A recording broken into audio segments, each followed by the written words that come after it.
জয় যিশু। আজ 22শে জুলাই মাতা মণ্ডলীতে আজ পালন করা হচ্ছে প্রভুর শিষ্যা মারিয়া মাগদলেনার পর্বদিন।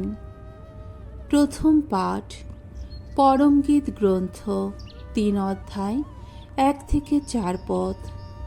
পেয়ে গেলাম তাকে, প্রাণ আমার যাকে ভালোবাসে।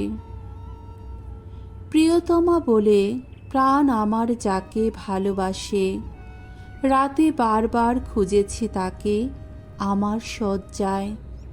বারবার খুঁজেছি আমি, তবু পাইনি তাকে। এইবার উঠব আমি, নগরের চারদিক ঘুরব একবার, হাটে বাটে খুঁজব তাকে, প্রাণ আমার যাকে ভালোবাসে। বারবার খুঁজেছি আমি, তবু পাইনি তাকে।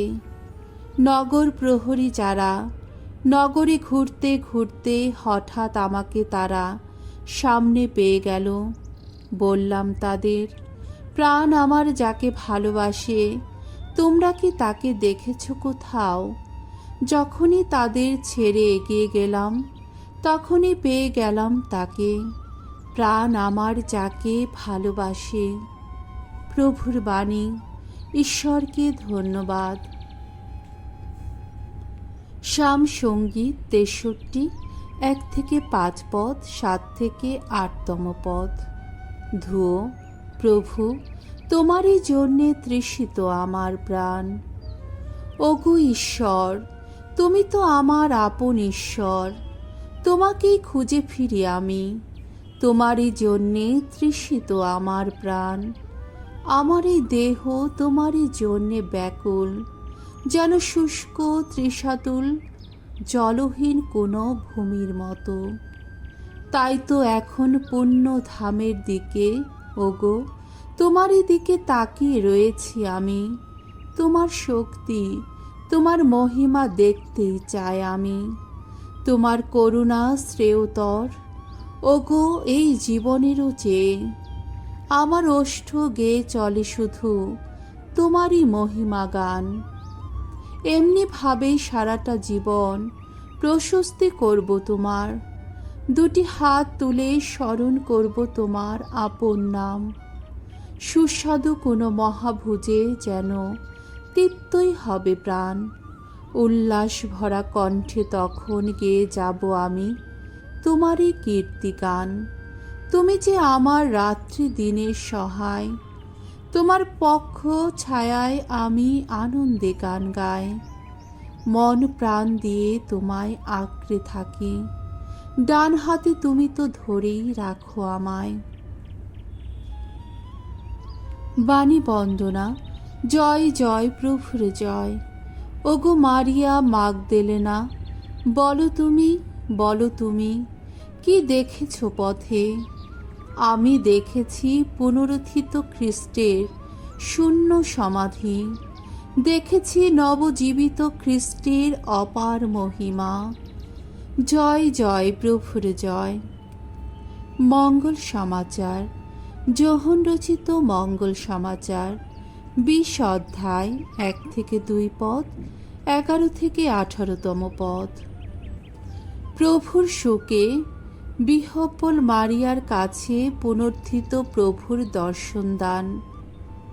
রবিবার দিন সকালের দিকে অন্ধকার থাকতে মাগদলার মারিয়া যিশুর সমাধির স্থানে এলেন। তিনি দেখতে পেলেন সমাধি গুহার মুখ থেকে পাথরখানা সরানো অবস্থায় রয়েছে। তখন তিনি দৌড়ে গেলেন সিমন পিতর আর সেই অন্য শিষ্যের কাছে, যাকে যিশু বিশেষ স্নেহের চোখে দেখতেন।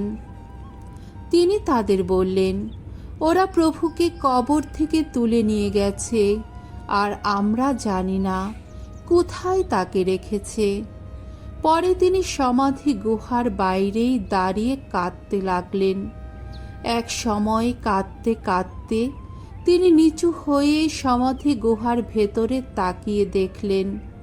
তখন তিনি দেখতে পেলেন যিশুর দেহটি আগে যেখানে শুয়ে রাখা ছিল, সেইখানে এখন বসে আছেন সাদা পোশাক পরা দুজন স্বর্গদূত, একজন মাথার দিকে আর একজন পায়ের দিকে। তারা মারিয়াকে জিজ্ঞেস করলেন, মা, তুমি কাঁদছো কেন?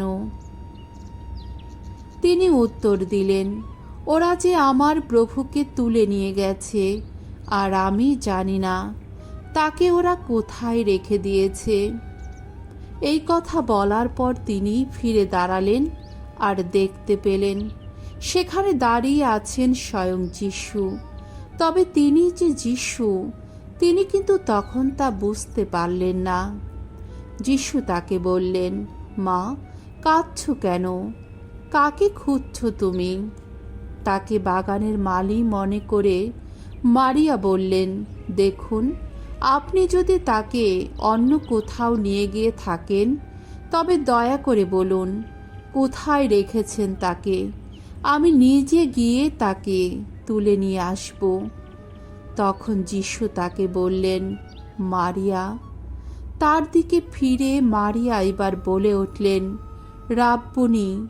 এই হিব্রু শব্দটির অর্থ হল গুরুদেব।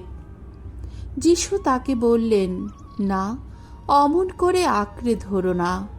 আমি তো এখনো ঊর্ধ্বলোকে পিতার কাছে ফিরে যাইনি। তুমি বরং আমার ভাইদের কাছে যাও, তাদের গিয়ে বলো, যিনি আমার পিতা ও তোমাদের পিতা, আমার ঈশ্বর ও তোমাদের ঈশ্বর, আমি এবার ঊর্ধ্বলোকে তার কাছে ফিরে যাচ্ছি।